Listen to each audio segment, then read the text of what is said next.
Бу җыр миңа Рәшит абыйның истәлеге. Кечкенә генә авыл ие. Шунда әтием ясаган бер почмакта кечкенә генә тумбочка тора иде. Шушы тумбочка өстендә кызыл чия төсендәге патефон. Шул кадәр күп патефон тәлинкәләре. Анда кемнәрнең генә җырлары юк. Гөлсем апа, Сара апа, Зифа апа, Усман Альмиев, Рәшит абыйның җырлары әлбәттә иң өстә ята торган иде.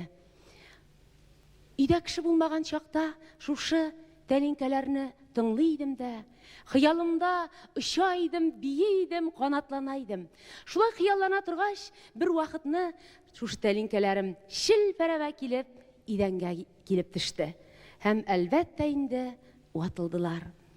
Кара кисәкләрне ничек кенә җыйнасам да, бер-берсенә ябыштыра алмадым. Беренче тапкыр әтием мине менә шул вакытта бик шәпләп сыдырган иде.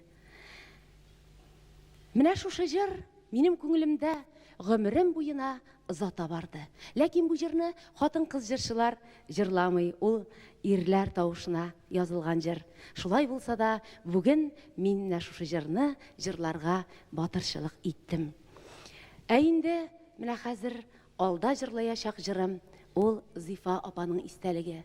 1973 елда миңа Габдулла Тукай исемендәге Татар дәүләт филармониясына эшкә урнашырга туры килде. Менә шул вакытта сайлап алу комиссиясында Зифа апа да бар иде. Зифа апаның шул вакытта миңа әйткән сүзе, минем җырымны ошатуы миңа гомерлеккә фатиха булып яңгырады.